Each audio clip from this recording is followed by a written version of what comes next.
Good morning વિદ્યાર્થી મિત્રો। હવે ચેપ્ટર 5 સપુષ્પી વનસ્પતિઓમાં બાહ્યકાર વિદ્યા।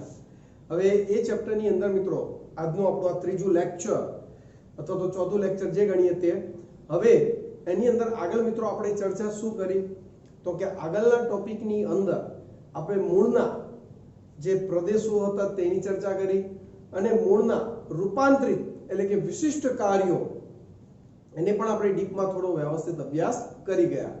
આજે આપણા ચેપ્ટરની અંદર મિત્રો પ્રકારના ટોપિક ઉપર ચર્ચા કરવાના છીએ બરાબર। ધ સ્ટીમ બરાબર, તો એના વિશે આપણો કોન્સેપ્ટ કે પ્રકાર શું છે એ એકદમ ક્લિયર કટ કરવાનું થાય છે બરાબર। હવે પ્રકારની શરૂઆત કરીએ મિત્રો, ટોપિકને સમજીએ એ પહેલા આપણે એક વસ્તુ ખાસ ધ્યાનમાં લઈ લઈએ મિત્રો કે અહીંયા મેં દ્વિદળી વનસ્પતિઓનું બીજનો ઉલ્લેખ કર્યો છે। આ રીતે જ એકદળી વનસ્પતિઓનું પણ બીજ હોય બરાબર। દરેક બીજની અંદર મિત્રો બીજપત્રો અને સાથે સાથે ભ્રૂણધરી હોય છે। હવે એ જે ભ્રૂણધરી જે ખરી મિત્રો એ ભ્રૂણધરીમાં ખાસ વિસ્તારો જોવા મળે છે જે આગળ પણ આપણે ચર્ચા કરી ગયા છે બરાબર। આપણે એક જોયેલું કે ભ્રૂણમૂળ કે પછી આદિમૂળ કે જેમાંથી સોટીમય મૂળતંત્રનું નિર્માણ થતું જોવા મળે છે, જે ઓલરેડી આપણો એક પોઈન્ટ થઈ ગયો હતો બરાબર। આજે આપણે જોવાનું છે કે પ્રકાંડનું નિર્માણ કેવી રીતે થાય છે। તો મિત્રો પ્રકાંડ જે ભ્રૂણધરીનો જે વિસ્તાર છે એનો જે ટોચનો ભાગ એને મિત્રો ભ્રૂણાગ્ર કે આદિસ્કંદ તરીકે ઓળખવામાં આવે છે। ભ્રૂણાગ્ર કે આદિસ્કંદ કે જેના द्वारा આપણે એમ કહીએ કે ભાઈ પ્રરોતંત્ર એટલે કે પ્રકાંડનું નિર્માણ થતું જોવા મળે છે। એટલે કે ભ્રૂણાગ્ર આદિસ્કંદ એ આપણા પ્રરોતંત્રના નિર્માણના કાર્ય સાથે સંકળાયેલું છે અને પ્રરોતંત્રના જે ભાગો જે ખરા એમાં પ્રકાંડ, પર્ણ, પુષ્પ, ફળ બરાબર એ બધાનો સમાવેશ થાય છે। એટલે ભ્રૂણાગ્રમાંથી જ મિત્રો આપણું પ્રરોતંત્ર તૈયાર થાય છે। ચલો ક્લિયર, ખ્યાલ આવી ગયો। એટલે પ્રકાંડનું નિર્માણ પણ ભ્રૂણાગ્રમાંથી જ થશે, આદિસ્કંદમાંથી જ થશે। ચલો ક્લિયર। અચ્છા, પ્રકાંડ અને મૂળ એ બંને એકબીજાથી ઘણા અલગ પડે છે કારણ કે પ્રકાંડ એ પ્રરોતંત્રમાં આવેલો ભાગ છે, આ જોઈ શકાય છે, જ્યારે મૂળ એ આપણે મૂળતંત્ર એટલે કે જમીનની અંદર ગોઠવાયેલો મોટા ભાગે એ વિસ્તાર વેચાતો જોવા મળે છે। હવે મિત્રો અહીંયા મેં એક થોડા શબ્દો લખેલા છે, એના ઉપર તમે થોડું ध्यान આપજો મિત્રો કે મૂળ અને પ્રકાંડ એ રીતે પણ એકબીજાથી જુદા પડે છે। મૂળ ધન ભૂવર્તી मतलब કે કઈ દિશામાં છે? જમીનની દિશામાં, પોઝિટિવ જમીનની દિશામાં જ મૂળ આગળ વધે છે બરાબર। જ્યારે પ્રકાંડ ઋણ ભૂવર્તી કે ભૂઆવર્તી, કેમ? કારણ કે એ આપણે એમ કહી શકીએ કે જમીનની વિરુદ્ધ દિશામાં જઈ રહ્યા છે એટલે ઋણ ભૂવર્તી કહી શકીએ અથવા ભૂઆવર્તી શબ્દ પણ વપરાય છે બરાબર। ઓકે, મૂળ ધન જલાનુવર્તી, તમે જુઓ મૂળ તમારા કઈ દિશામાં આગળ વધશે? જો આ દિશામાં પાણી હશે તો મૂળ ધીરે ધીરે આ દિશામાં પણ આગળ વધી શકે છે, રેડી। પણ પ્રકાંડ તમે જુઓ એને કે આ બાજુ કોઈ પાણી છે, ખ્યાલ આવે છે કે નહીં? એટલે એ કેવા થઈ ગયા? ઋણ જલાનુવર્તી, પાણીની જમીનની અંદર જમા છે પણ એની વિરુદ્ધ દિશામાં જઈ રહ્યું છે તો એ ઋણ જલાનુવર્તી કહી શકીએ બરાબર। ત્રીજો પ્રકાંડ અરે મૂળ ઋણ પ્રકાશાનુવર્તી, જો સૂર્યપ્રકાશ આ દિશામાંથી આવી રહ્યો છે તો મૂળ એના વિરુદ્ધ દિશામાં જઈ રહ્યા છે તો કે ઋણ પ્રકાશાનુવર્તી છે બરાબર। જ્યારે આપણો પ્રકાંડ તમે જુઓ સૂર્યપ્રકાશની દિશામાં જ આગળ વધે છે તો કે ધન પ્રકાશાનુવર્તી। ખ્યાલ આવી ગયો? તો આ એક ફરક મિત્રો, કારણ કે આપણે લાસ્ટ લેક્ચરની અંદર એક ચર્ચા કરેલી શ્વસન મૂળ, તો શ્વસન મૂળ માટે આપણે એક શબ્દ વાપરેલો કે ભાઈ એ ઋણ જલાનુવર્તી, ધન પ્રકાશાનુવર્તી, ઋણ ભૂઆવર્તી, ઊંધું હતું ને ક્યાંય સૂર્યપ્રકાશની દિશામાં બહારની તરફ નીકળે છે વાયુઓની આપલે કરવા માટે, યાદ છે કે નહીં? એટલે એ વખતે આ પોઈન્ટ મેં એટલા માટે જ આજે ચર્ચા કરી લીધી કે ભાઈ ચલો એનસીઈઆરટીમાં ઉલ્લેખ નથી એનો તો થોડી ચર્ચા આપણે જ કરી લઈએ, આપણું નોલેજ થોડું વધારી દઈએ બરાબર। તો આ વસ્તુ બી તમે ખાસ નોંધી લેજો બરાબર। એને લગતા નોર્મલી એમસીક્યુ ઘણીવાર પૂછાતા હોય છે તો આપણને કામમાં આવી શકે છે। ઓકે, હવે મેઇન પ્રકાંડ ઉપર આપણે પોઈન્ટ ઉપર ચર્ચા કરવી છે। એનસીઈઆરટીના દરેક વાક્ય રચના સાથે આપણે એની ચર્ચા કરીશું। ઓકે, હવે પ્રકાંડની પહેલી જ રચનામાં મિત્રો રજૂઆત એવી છે એનસીઈઆરટીમાં કે ભાઈ પ્રકાંડ આપણે જાણીએ છીએ કે પ્રકાંડ એ વનસ્પતિ અક્ષ જે પ્રરોતંત્ર જે ખરો એનો ઊભો ભાગ છે એટલે અસેન્ડિંગ કહી શકીએ, બરાબર ને? તો એક ઊભો ભાગ જે ખરો ઉર્ધ્વગામી ભાગ, બરાબર, જેના ઉપર પ્રરોતંત્રમાં પ્રકાંડ, પર્ણ, પુષ્પ, ફળ વગેરેનો સમાવેશ થાય છે, પણ બધાને પર્ણ, પુષ્પ, ફળ, બીજને આધાર એટલે કે સપોર્ટ પૂરો પાડવાનું કાર્ય કોણ કરે છે મિત્રો? પ્રકાંડ કરતું જોવા મળે છે. તો કે પ્રકાંડ એ શાખાઓ, પર્ણ, પુષ્પ અને ફળ ધારણ કરતો અક્ષનો ઉર્ધ્વગામી એટલે કે અસેન્ડિંગ ભાગ છે. એ અંકુરિત બીજના ભ્રૂણના ભ્રૂણાગ્ર, બરાબર ને, પ્લમ્યુલ, પ્રાંકુરમાંથી વિકસે છે. ચલો ક્લિયર છે? મેં તમને પહેલે શરૂઆત એ જ કરી મિત્રો કે ભાઈ પ્રકાંડનું નિર્માણ તો કે પ્રાંકુર જે ખરું ભ્રૂણાગ્ર, બરાબર, જેને આદિસ્કંદ પણ કહીએ છીએ, એમાંથી જ મિત્રો પ્રકાંડનું નિર્માણ થતું હોય છે અને ઇવન પ્રરોતંત્રનું નિર્માણ પણ એમાંથી થતું હોય છે. ચલો ક્લિયર? ખ્યાલ આવી ગયો દરેકને? ઓકે. આગળ વાત શું કહે છે? પ્રકાંડ એક ગાંઠ એટલે કે ગાંઠો વિસ્તાર એટલે કે નોડ્સ અને આંતરગાંઠો એટલે કે ઇન્ટરનોડ્સ ધરાવે છે. પ્રકાંડનો વિસ્તાર કે જ્યાં પર્ણો ઉદ્ભવે છે તેને ગાંઠ કહે છે, જ્યારે બે ગાંઠ વચ્ચે રહેલા વિસ્તારને આંતરગાંઠ કહે છે. બરાબર? હવે આ જે વાક્ય રચના છે મિત્રો એને આપણે સમજવી છે. રેડી? તો તમે જોઈ શકો છો મિત્રો કે અહીંયા મેં એક પ્રકાંડ દર્શાવેલું છે, વનસ્પતિનો નાનો છોડ દર્શાવવાનો પ્રયત્ન કર્યો છે. તો એની અંદર તમે જોઈ શકો છો કે પર્ણ જ્યાંથી ઉદ્ભવે મિત્રો એ જ વિસ્તાર, પર્ણ જ્યાંથી ઉદ્ભવે તો કે ગાંઠ વિસ્તારથી જ પર્ણનો ઉદ્ભવ થતો જોવા મળે છે. બરાબર? તો આ બધી ગાંઠો છે મિત્રો, આ બધી ગાંઠો છે, બરાબર, અને પર્ણનો ઉદ્ભવ બી ગાંઠમાંથી જ થાય છે. બરાબર? અને બે ગાંઠ વચ્ચેનો વિસ્તાર એટલે જો આ બે ગાંઠ છે તો બે ગાંઠ વચ્ચેના વિસ્તારને મિત્રો શું કહે છે? આંતરગાંઠ, ઇન્ટરનોડ્સ તરીકે ઓળખવામાં આવે છે. એટલે બે ગાંઠ વચ્ચેના વિસ્તારને આંતરગાંઠ, આ બધી આંતરગાંઠો તરીકે ઓળખાય છે. બધી શું છે મિત્રો? આંતરગાંઠો છે. ચલો ક્લિયર? એટલે હંમેશા એક વસ્તુ ક્લિયર રાખજો કે ભાઈ વનસ્પતિના ગાંઠના ભાગેથી જ પર્ણો ઉદ્ભવતા હોય છે અને ત્યાંથી જ નવી શાખાઓનો પણ ઉદ્ભવ થાય છે. એની ચર્ચા આપણે પછી કરીએ. અને બે ગાંઠો વચ્ચેના વિસ્તારને આંતરગાંઠ તરીકે ઓળખવામાં આવે છે. આ આંતરગાંઠ વિસ્તારનો તમારે શ્રેષ્ઠ અભ્યાસ કરવો હોય મિત્રો તો તમને શેરડીનું ઉદાહરણ ખાસ કહીશ. શેરડીનો સાઠો આવે છે, બરાબર, તમે ચોલીને ખાધેલી હશે, બરાબર, તો તમે જોયું છે કે થોડા અંતરે તમને ડિસ્ટર્બન્સ થાય છે. સળંગ કેવી મજા આવે, પણ થોડા અંતરે જે ગેપ તોડવું પડે છે એ બધી ગાંઠો છે અને બે ગાંઠ વચ્ચેના વિસ્તારને શું કહેવાય? આંતરગાંઠ કહે છે. મિત્રો આ શબ્દો આ એવા ટોપિક છે કે જે આજે ભણી ગયા મિત્રો એકદમ ક્લિયર કટ થઈ જવા જોઈએ. બરાબર? આગળ તો એ વસ્તુ ક્લિયર થઈ ગઈ દરેકને? રાઈટ?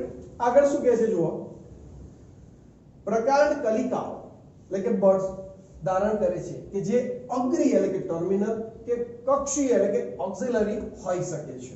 મિત્રો અહીંયા પણ એક ખાસ પોઈન્ટ આપણે ધ્યાન આપવાનો છે કે ભાઈ પ્રકાંડ જે ખરી બર્ડ્સ એટલે કે કલિકાઓ ધારણ કરે છે. મિત્રો કલિકાઓ એવું છે મિત્રો કે તમે જોયું છે પ્રકાંડની અંદર મતલબ વનસ્પતિની અંદર ઘણી બધી શાખાઓ હોય છે. શેરડી મકાઈમાં નથી, પરંતુ તમે નોર્મલી તમારા આજુબાજુમાં લીમડા, આસોપાલવ બધી વનસ્પતિઓમાં જુઓ, એક ગાંઠ ઉપરથી ઘણી બધી શું હોય મિત્રો? આ શાખાઓ નીકળેલી જોવા તમને મળતી જ હશે મિત્રો. ખ્યાલ આવે છે કે નહીં? તો એ જે શાખાઓ જે નીકળે છે, બરાબર, એ પહેલા શરૂઆતમાં કલિકા અવસ્થા કહેવાય. અને મેં તમને કીધેલું બર્ડ્સ જેને કહીએ કે ભાઈ પર્ણની અને ગાંઠની વચ્ચેના વિસ્તારનો જે કોણ છે મિત્રો એને શું કહેવાય? કક્ષ. શું કહેવાય? કક્ષ. અને એ કક્ષમાંથી શું નીકળે? બર્ડ્સ, કલિકાઓ નીકળતી હોય છે. બરાબર? હવે બીજી વસ્તુ મિત્રો ખાસ અહીંયા આપણને બે કલિકાઓ, એક અગ્ર કલિકા ટર્મિનલ અને બીજું કક્ષ કલિકા એટલે કે ઓક્સિલરીની ચર્ચા કરવાની છે. બરાબર? તો પ્રકારની ટોચે જે આગળ વૃદ્ધિ ચાલ્યા કરતી હોય મિત્રો, બરાબર, એને અગ્ર કલિકા, બરાબર, ટોચનો વિસ્તાર તરીકે ઓળખવામાં આવે છે. બરાબર? જે આગળ ને આગળ શાખાઓ મતલબ નિર્માણ કરે, આગળ ને આગળ વધ્યા રાખે છે વૃદ્ધિની બાબતમાં. જ્યારે પર્ણની કક્ષમાંથી કલિકાનું નિર્માણ થાય તો એને મિત્રો કક્ષ કલિકા ઓક્સિલરી તરીકે ઓળખવામાં આવે છે. બરાબર? જે આગળ જઈને આ ઓક્સિલરી કક્ષ કલિકાઓ આગળ જઈને વનસ્પતિને ઘટાદાર વૃક્ષ તૈયાર કરવામાં મહત્વનો ભાગ ભજવે છે. ચલો ક્લિયર? તો એ પોઈન્ટ થઈ ગયો મિત્રો. શું કે ભાઈ પ્રકાંડ કલિકાઓ ધારણ કરે છે કે જે અગ્રી એટલે કે ટર્મિનલ કે કક્ષીય ઓક્સિલરી હોઈ શકે છે. ચલો ક્લિયર?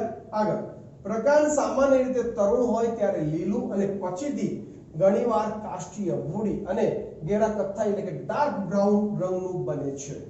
મિત્રો અહીંયા પ્રકાંડના આપણને કલરની વાત કરેલી છે, એની અંદર ચર્ચા કરીએ મિત્રો તો તમે ક્યાંક આજુબાજુમાં તમે કોઈ નાનો છોડ વાવ્યો હશે મિત્રો, અથવા તો કોઈ ઉગેલો હોય, બરાબર, તો તમે જોજો મિત્રો શરૂઆતના સ્ટેજમાં જ્યારે તરુણ છોડ હોય, મતલબ કે બીજા અંકુરણ થયું હોય, નાનો છોડ તૈયાર થયો હોય, ત્યારે પ્રકાંડ લીલા કલરનું હોય છે. શા માટે લીલા કલરનું હોય? કારણ કે એ વખતે એ વનસ્પતિ પાસે છોડ સ્વરૂપ નાનું તૈયાર થયેલો તરુણ છોડ છે, તો એની પાસે પર્ણોની સંખ્યા ઓછી છે, બરાબર, પણ એને વૃદ્ધિ ઝડપી કરવી છે, મતલબ પ્રકાશ સંશ્લેષણની ક્રિયા વધારે કરવી પડશે, વધારે ખોરાક બનાવવો પડશે, તો જ એનો વૃદ્ધિ વિકાસ કેવો થાય? ઝડપી થાય. તો એવા સમયે તરુણ છોડની અંદર કે જ્યારે પર્ણોની સંખ્યા ઓછી હોય, પર્ણો કદમાં નાના હોય, ત્યારે એ વનસ્પતિનું પ્રકાંડ લીલું હોય છે, મતલબ હરિતદ્રવ્ય ધરાવતું હોય છે, જેનાથી અને થોડું નરમ પણ હોય છે, પોચું પણ હોય છે. તમે એને પ્રકાંડને મૂવમેન્ટ કરાવી શકો છો થોડું આમ તેમ, બરાબર. એટલે થોડી સ્થિતિસ્થાપકતા પણ એમાં જોવા મળે, જેમ આપણું રબર હોય છે કે નહીં, પણ એવું સાવ ટોટલી રબર જેવું નહીં, પરંતુ થોડું ઘણું તમે મૂવમેન્ટ કરાવી શકો છો. તો એ હરિતદ્રવ્ય ધરાવતું હોય છે.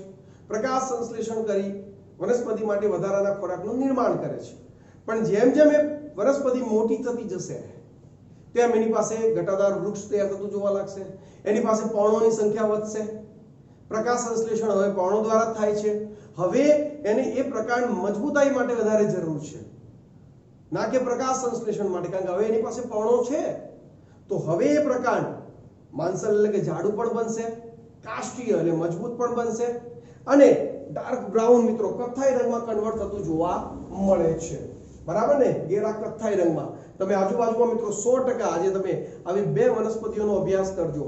એક જેની નવેસરથી અત્યારે ઉદ્ભવ થયો છે, ઉગી રહ્યું છે, તો એનું પ્રકાંડ લીલું હશે, અને તમે આમ તે મૂવમેન્ટ કરાવશો તો લચીલું પણ હશે, થોડું ઘણું મૂવમેન્ટ પણ કરશે, બરાબર. અને એ જ વસ્તુ તમે જ્યારે કોઈ લીમડો, આસોપાલવ કે જે વનસ્પતિઓ મોટી થઈ ગઈ છે, બરાબર, એના પ્રકારને તમે ગમે તેટલા ફાઇટિંગ કરવા જશો તમને વાગશે, એને કાંઈ નહીં થાય, કારણ કે કાષ્ઠીય થઈ ગયું છે, મજબૂત થઈ ગયું છે. કારણ કે હવે એનો કાર્ય પ્રકાશ સંશ્લેષણનું નથી, વનસ્પતિને મજબૂતાઈથી આધાર પૂરો પાડવાનો છે, બરાબર કે નહીં? એટલે એ ઘેરા કથ્થાઈ રંગમાં કન્વર્ટ થતું જોવા મળે છે. ચલો, ક્લિયર? એના પછી પ્રકાંડનું મુખ્ય કાર્ય પર્ણ, પુષ્પ, ફળ ધરાવતી શાખાઓનો પ્રસાર, ફેલાવો કરવાનો છે મિત્રો. જરૂરી છે, કારણ કે દરેક પર્ણોને સૂર્યપ્રકાશ મળવો જરૂરી છે, કારણ કે સૂર્યપ્રકાશ મળશે તો જ વનસ્પતિ સારામાં સારું પ્રકાશ સંશ્લેષણ કરી શકે. હવે એના માટે દરેક પર્ણને પ્રોપર સૂર્યપ્રકાશ મળે એટલા માટે એનો ફેલાવો થતો હોય છે, પ્રસરતી હોય છે શાખાઓ, બરાબર. આગળ પુષ્પ અને ફળ ધરાવતી શાખાઓ. પુષ્પ પણ મિત્રો જેટલા વધારે બહારની તરફ ગોઠવાશે, પરાગનયન એટલું વધારે સારું થશે. પરાગનયન મિત્રો પરાગરજ, સ્ત્રીકેસરના પરાગાસન ઉપર સ્થાપિત થવાની ક્રિયા જે આપણે આગળ ભણવાના છીએ, બરાબર, જેમાં ફલન થઈ ફળ અને બીજનું નિર્માણ થાય, અને એ બીજ આગળ જઈ નવું જૈવ સાતત્ય, મતલબ કે બીજ આગળ પડી જમીનમાં પડી નવા છોડનું નિર્માણ કરે, જેથી એની આગળ સંતતિ જળવાઈ રહે, બરાબર. તો પર્ણ, પુષ્પ, ફળ ધરાવતી શાખાઓનું પ્રસાર કરવાનું મુખ્ય કાર્ય છે. આ સિવાય તે પાણી, ખનિજ દ્રવ્યો અને પ્રકાશ સંશ્લેષણ કરતા પદાર્થોનું વહન કરે છે, બરાબર કે નહીં મિત્રો? જમીનમાંથી પાણી અને ખનિજ ક્ષારોનું શોષણ કોણે કર્યું? મૂળ દ્વારા થયું, પણ એને પ્રકાંડની ટોચ કે પર્ણો સુધી પહોંચાડવાનું છે કે નહીં? તો એ કોણ કરે છે? પ્રકાંડ કરે છે, બરાબર. અચ્છા, પર્ણો ક્યાં છે મિત્રો? ઉપર તરફ આવેલા છે. તમે સમજો, અહીંયા મૂળ દ્વારા પાણી અને ખનિજ ક્ષારોનું શોષણ થયું, તો એને પર્ણો અગ્રકલિકા સુધી પહોંચાડવાનો ભાગ કોણ ભજવશે? પ્રકાંડ ભાગ ભજવે છે, બરાબર કે નહીં મિત્રો? પ્રકાંડ ભાગ ભજવે છે. રેડી? અચ્છા, પર્ણો દ્વારા તૈયાર થયેલો ખોરાક, એ ખોરાકને ઉપરથી નીચે એટલે કે મૂળ સુધી, મૂળથી પાછો ઉપર સુધી, એ પણ કોણ લઈ જાય? પ્રકાંડ દ્વારા લઈ જવાય છે. ભલે અન્નવાહક પેશી અને જલવાહક પેશી કામ કરે છે, પરંતુ મૂળ તો પ્રકાંડ જ ભાગ ભજવે છે. તો ખોરાક, પાણી, ખનિજ દ્રવ્યોના વહનના કાર્ય સાથે પ્રકાંડ ખરેખર ખૂબ અગત્યનો ભાગ ભજવતું હોય છે. કેટલાક પ્રકાંડ ખોરાકનો સંગ્રહ પણ કરે છે. આ બધા વિશિષ્ટ રૂપાંતરિત કાર્યો થયા. આધારનું પણ કાર્ય કરે, રક્ષણ, કાંટા, પ્રકાંડ કંટક, બરાબર ને? અને વાનસ્પતિક પ્રજનન, વેજીટેટિવ પ્રોપેગેશન, ના કાર્યોને પણ રજૂ કરે છે મતલબ વાનસ્પતિક પ્રજનન એ બધા કાર્યો પણ આપણે અભ્યાસ કરવાના છે ડીપમાં જોવાનું છે વ્યવસ્થિત રીતે એકદમ ક્લિયર કરવાનું છે ખ્યાલ આવી ગયો તો અહીંયા આ વાત થઈ ગઈ મિત્રો કોની તો કે પ્રકાંડની ચલો ક્લિયર છે ખ્યાલ આવી ગયો દરેક વિદ્યાર્થીઓને બરાબર આટલી માહિતી પ્રકાંડની આપણે એમ કહી શકીએ એનસીઈઆરટી ની અંદર ઉલ્લેખ કરેલો છે સાથે સાથે આપણે એને બીજા સમજવાના પોઈન્ટ પણ આપણે જોઈ ગયા કે જેથી પ્રકાંડ આપણું એકદમ ક્લિયર થઈ જાય રેડી વિદ્યાર્થી મિત્રો હવે આપણે એનસીઈઆરટી માં આપેલા પ્રકાંડ વિશેની માહિતી તો લઈ લીધી બરાબર પરંતુ એક જૂના સિલેબસની અંદર એક ટોપિકનું વર્ણન હતું શાખા વિન્યાસ બરાબર કે ભાઈ વનસ્પતિનું જે પ્રકાંડ ખરું બરાબર એ પ્રકાંડમાંથી કેવી રીતે શાખાઓ નીકળે છે કારણ કે તમે જુઓ મોટા ભાગે શાખિત વનસ્પતિઓ જોવા મળતી હોય છે ઘણી બધી શાખાઓ લંબાયેલી હોય છે બરાબર કે નહીં તો એ શાખાઓની ગોઠવણી પ્રકાંડ ઉપરથી કેવી રીતે હોય છે એને મિત્રો શાખા વિન્યાસ કહે છે તો આજે આપણે એક્સ્ટ્રા પોઈન્ટમાં આ શાખા વિન્યાસ માટે થોડો આપણે આપણું નોલેજ વધારી દઈએ બરાબર નોર્મલી પૂછાતું તો નથી જ બરાબર પરંતુ શાખાઓની જે ગોઠવણી છે એને લગતા ક્યાંક કોઈ વાર તમને નોર્મલી કોઈ આપણી જે રેફરન્સ બુકો જે ખરી અને એની અંદર કોઈ એકાદ એવો એમસીક્યુ મળે અને તમે ગભરાઈ ન જાઓ એટલા માટે એક આપણે આ ટોપિકને જોવો છે કે ભાઈ શાખા વિન્યાસ તો કે શાખા વિન્યાસ તો કે વનસ્પતિના પ્રકાંડમાંથી નીકળતી શાખાઓ બરાબર પ્રકાંડ પરથી શાખાઓના ઉદ્ભવને મિત્રો શાખાઓની ગોઠવણીને શાખા વિન્યાસ તરીકે ઓળખવામાં આવે છે બધા મિત્રો આવા આપણે પર્ણ વિન્યાસ આવશે પુષ્પ વિન્યાસ આવશે બધાના આવા વિન્યાસ આવશે ગોઠવણી એક પ્રકારની તો શાખા વિન્યાસ મુખ્ય બે ભાગમાં વહેંચાયેલો છે યુગ્મ શાખી અને પાર્શ્વ શાખી બરાબર હવે યુગ્મ શાખી અને પાર્શ્વ શાખી શું છે એને પહેલા આપણે સમજીએ મિત્રો યુગ્મ શાખી એટલે શું તો કે જે અગ્રકલિકા ખરી મિત્રો પ્રકારનું સમજી લો એક પ્રકાર છે આ એની ટોચ છે તો એની અગ્રકલિકામાંથી જ શાખા નીકળતી હોય એટલે અગ્રકલિકા બે શાખાઓમાં વહેંચાઈ ગઈ હવે આ સમજી લો આ અગ્રકલિકા છે આ બંને બરાબર તો એ પણ આગળ જતા બે શાખાઓમાં શું થાય વહેંચાઈ જાય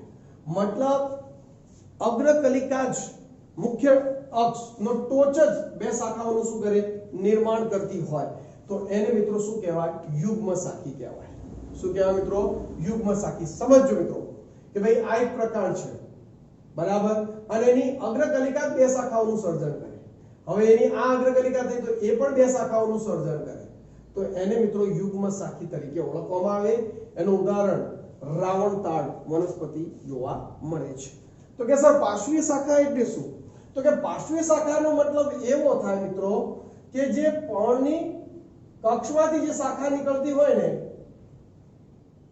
એને પાર્શ્વીય શાખા કહેવાય મતલબ અગ્રકલિકા બે શાખા ન સર્જે હવે અહીંયા પણ એવું થશે આ પર્ણ છે તો એમાંથી શાખા નીકળશે આ જે બે શાખાઓમાં નહીં વહેંચાય અગ્રકલિકા કદી બે શાખામાં વહેંચાય નહીં કક્ષ નીચે ગાંઠ ઉપર આવેલા પર્ણમાંથી શાખાઓનો ઉદ્ભવ થાય તો એને પાર્શ્વીય શાખા કહેવાય બરાબર એટલે અમને અહીંયા મેં તમને જેટલા બી ડાયાગ્રામ દોર્યા છે જો આ પણ પાર્શ્વીય શાખા થઈ આ પણ બધી જ પાર્શ્વીય શાખાઓ છે કે પર્ણની કક્ષમાંથી શાખાઓનું નિર્માણ થયું અગ્રકલિકા શાખાઓમાં વહેંચાતી નથી મિત્રો યુગ્મ શાખીમાં અગ્રકલિકા જ બે શાખાઓમાં શું થાય વહેંચાતી જોવા મળે છે આ વસ્તુ ખાસ ધ્યાન આપજો ચલો ક્લિયર રેડી તો એ યુગ્મ શાખી હવે પાર્શ્વીય શાખી તો કે પાર્શ્વીય શાખીની અંદર તમે જોઈ શકો છો મિત્રો કે ભાઈ એની અંદર આપણે ફરી પાછા બે ભાગ વહેંચાયેલા છે અપરિમિત શાખા વિન્યાસ અને પરિમિત શાખા વિન્યાસ મિત્રો અપરિમિત અને પરિમિતમાં ફરક શું ખબર છે આપણે ગુજરાતી થાળી જમવા જોઈએ તો ખબર છે કે આવે છે લિમિટેડ અને એક આવે છે અનલિમિટેડ લિમિટેડમાં ફિક્સ હોય મિત્રો જે મેનુ તમારી ડિશમાં એકવાર આવી ગયું થાળીમાં એટલું જ મળશે બીજું કાંઈ મળશે નહીં બરાબર જ્યારે અનલિમિટેડમાં આવાજ દે ભાઈ રોટલી સબ્જી બધું જ આવે જ જશે એમ અપરિમિત એટલે વિકાસ ચાલ્યા જ કરતો હોય અને પરિમિત એટલે અમુક સમય પછી એ પ્રકારનો વિકાસ શું થતો હોય અટકી જતો હોય તો એને અપરિમિત અને પરિમિત તરીકે વહેંચાય છે હવે અપરિમિત શાખા વિન્યાસ જેમાં આપણે આસોપાલવ સરૂ જેવી વનસ્પતિઓમાં જોવા મળે એના પર ખાસ ધ્યાન આપજો મિત્રો કે ભાઈ એ અગ્રકલિકા સમજી લો, અહીંયા ભૂલી જવાને કે ભાઈ આ એક પ્રકાંડ છે, બરાબર. અહીંયા એક પર્ણ હતું, પર્ણમાંથી એક શાખા નીકળી, પ્રકાંડ આગળ ચાલ્યો, અહીંયા ફરી પાછું એક પર્ણ, નવી પાર્શ્વ શાખા આવી, બરાબર. એટલે આની વૃદ્ધિ થશે, આની પણ થોડી વૃદ્ધિ થશે, ફરી પાછું અહીંયા એક પર્ણ, અહીંયાથી એક પાર્શ્વ શાખા નીકળી, પણ અગ્રકલિકાની વૃદ્ધિ ચાલ્યા જ કરે, બરાબર. હવે જો પાર્શ્વ શાખાઓમાં આનો વિકાસ સૌથી વધારે થયો છે, પછી આનો અગ્રાભિવર્ધી ક્રમ જેવો. એટલે આવી વનસ્પતિઓમાં આકાર કેવો બને ખબર છે મિત્રો? આ ટાઈપનો, એટલે કે શંકુ આકાર કે પિરામિડ જેવો આકાર તૈયાર થતો જોવા મળે છે, બરાબર. એટલે તમે આસોપાલવ, સરુ જેવી વનસ્પતિઓ જોશો ને તો એમાં આ ટાઈપનો જ આકાર થતો હોય છે, બરાબર. અને બીજું મિત્રો, આ અપરિમિત શાખા વિનાશને એકાક્ષજન્ય પણ કહે છે. એકાક્ષજન્યનો મતલબ શું ખબર છે? એક જ મુખ્ય ધરી ઉપરથી, એક જ મુખ્ય પ્રકારની ધરી પરથી બધી જ પાર્શ્વ શાખાઓનો શું થયેલો છે? ઉદ્ભવ થયેલો છે. તો એને અપરિમિત શાખા વિન્યાસ, એકાક્ષજન્ય તરીકે પણ ઓળખવામાં આવે છે, બરાબર. અને પાછો મિત્રો આ ક્રમ આ રીતે ચાલે. હવે આ પાર્શ્વ શાખા નીકળી તો એના ઉપરથી પણ ધારો કે અહીંયા પર્ણ છે તો એક પાર્શ્વ શાખા આવી આ બાજુ, બીજું અહીંયા પણ તો અહીંયા પાર્શ્વ શાખા, તો એ પણ એ પ્રમાણે ચાલ્યા કરતી હોય. એટલે તમે કોઈ પણ વનસ્પતિ મોટા ભાગે મિત્રો જોજો, ખાસ કરીને અપરિમિત શાખા વિન્યાસ વાળી, સૌથી નીચેની જે પાર્શ્વ શાખા હશે ને મજબૂત અને સૌથી વધારે ઘટાદાર હશે, પછી એનથી ઉપરની, પછી એનથી ઉપર, એમ કરતા કરતા ઉપર તરફ જાય, એટલે આકાર પિરામિડ, શંકુ આકાર જેવો બનતો હોય છે. પણ આ અનલિમિટેડ ચાલ્યા કરે, વૃદ્ધિ ચાલ્યા જ કરે છે, એટલે એને અપરિમિત કહી દીધું. હવે તો અહીંયા ચાર બીજા પેટા પ્રકાર આપે છે, મતલબ ચાર નહીં તો ત્રણ છે પરિમિતમાં: એક શાખી, દ્વિશાખી અને બહુશાખી. એક શાખી, દ્વિશાખી અને બહુશાખી. ચાર જોઈએ, જુઓ મિત્રો. પરિમિત શાખા વિન્યાસ. કયો? પરિમિત શાખા વિન્યાસ. તો એક શાખી, દ્વિશાખી અને બહુશાખી, બરાબર. હવે એક શાખી પરિમિત, બરાબર, જેમાં પાછા એકતો વિકાસી અને ઉભયતો વિકાસી. એ એકતો વિકાસી અને ઉભયતો વિકાસી સમજીએ. એક શાખી, દ્વિશાખી અને બહુશાખી શાખીમાં ફરક શું છે મિત્રો? અહીંયા તમે જુઓ, આ એક વનસ્પતિ છે, એનું પ્રકાંડ અહીંયા સુધી પહોંચ્યું, હવે અગ્રકલિકાની વૃદ્ધિ અટકી ગઈ. હવે પર્ણની કક્ષમાંથી અપર્ણ છે તો અહીંયાથી એક પાર્શ્વીય શાખા નીકળી, બરાબર છે. હવે એની અગ્રકલિકા અટકી ગઈ તો એના પર્ણના કક્ષમાંથી બીજી પાર્શ્વીય શાખા નીકળશે. કહેવાનો મતલબ અગ્રકલિકાનો અમુક સમય બાદ શું થઈ જાય? નિષ્ક્રિય થઈ જાય, એટલે પરિમિત થઈ ગઈ. હવે એક જ શાખા નીકળતી હોય તો એક શાખી, જો પર્ણની કક્ષમાંથી એક નહીં પણ બે શાખા નીકળે છે તો દ્વિશાખી, અને બે કરતા વધારે નીકળે છે તો બહુશાખી. ખ્યાલ આવે છે કે નહીં? તો એ જ વસ્તુ મેં અહીંયા દર્શાવેલી છે, જુઓ મિત્રો. એક શાખી. હવે અહીંયા જુઓ, આ અગ્રકલિકા, આ પ્રકાંડ છે, એની અગ્રકલિકા છે, એનો વિકાસ અહીંયા અટકી ગયો તો પર્ણની કક્ષમાંથી એક શાખા નીકળી, બરાબર કે નહીં? હવે એની અગ્રકલિકા અટકી જઈ, તરત જ એના નીચેની પાર્શ્વ બાજુ પર્ણની કક્ષમાંથી ફરી પાછી અગ્રકલિકા, મતલબ કે પાર્શ્વ શાખા નીકળી. એ પાર્શ્વ શાખા પણ આગળ જતા વૃદ્ધિ એની કુંઠિત થઈ જશે, અટકી જશે. પર્ણની કક્ષમાંથી ફરી પાછી પાર્શ્વ શાખા નીકળી, એમની પણ આગળ એ જ પ્રમાણે પર્ણની કક્ષમાંથી ફરી પાછી એક પાર્શ્વ શાખા. ખ્યાલ આવે છે કે નહીં? પણ જો આવી પાર્શ્વ શાખા મિત્રો એક જ બાજુ ઉદ્ભવ પામતી હોય, જમણી તો જમણી, ડાબી તો ડાબી, તો એને એકતો વિકાસી કહેવાય. શું કહેવાય મિત્રો? એકતો વિકાસી. એકતો વિકાસીમાં તમને ઉદાહરણ આપ્યું છે મિત્રો, અશોક, બરાબર. એના પછી મિત્રો ઉભયતો વિકાસી. જો એક પાર્શ્વ શાખા જમણી બાજુ આવી, અગ્રકલિકા તો વૃદ્ધિ અટકવાની જ છે, બરાબર. અહીંયા અટકી લેવાય, અહીંયા બધી પાર્શ્વ શાખા નીકળી, પણ આ વખતે પેલી જમણી બાજુ જ રહ્યા, ડાબી બાજુ, પછી આ બાજુ જમણી બાજુ, પાછી અને ડાબી બાજુ, એમ બંને બાજુ પાર્શ્વ શાખા. અને જેમ નહીં, એક જ બાજુ, બંને બાજુ આવે તો એને ઉભયતો વિકાસી એક શાખી પરિમિત શાખા વિન્યાસ કહે છે. શું કહેવાય? ઉભયતો વિકાસી એક શાખી પરિમિત શાખા વિન્યાસ કહે છે.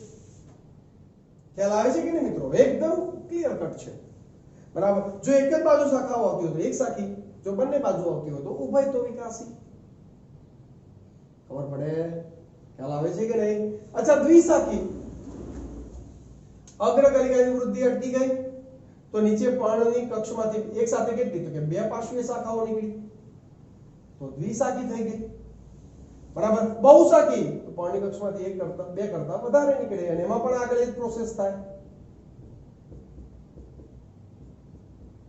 અહીંયા પણ એ જ અગ્રકલિકા અટકી જશે,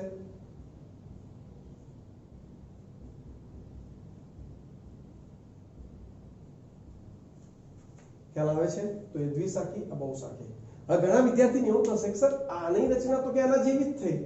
મિત્રો બંનેમાં ઘણો બધો ફરક છે. અહીંયા તમે જુઓ અગ્રકલિકા જ વિભાજન પામેલી છે, જ્યારે અહીંયા તો અગ્રકલિકા જુઓ કુંઠિત થઈ ગઈ, પાર્શ્વ બાજુથી શાખા નીકળી છે. બરાબર? એટલે આ ને આ વસ્તુ કોઈ જ રીતે સેમ નથી, અલગ અલગ છે. ચલો ક્લિયર? તો આ રીતે મિત્રો જે શાખાઓનું નિર્માણ થતું હોય એકવાર એક્ઝામ્પલ જોઈ લઈએ મિત્રો આપણે બધા. જો યુગ્મ શાખીમાં રાવણટાળ પાર્શ્વીય શાખા એટલે પાર્શ્વ બાજુથી નીકળતી હોય તો એના બે પ્રકાર છે, અપરિમિત અને પરિમિત.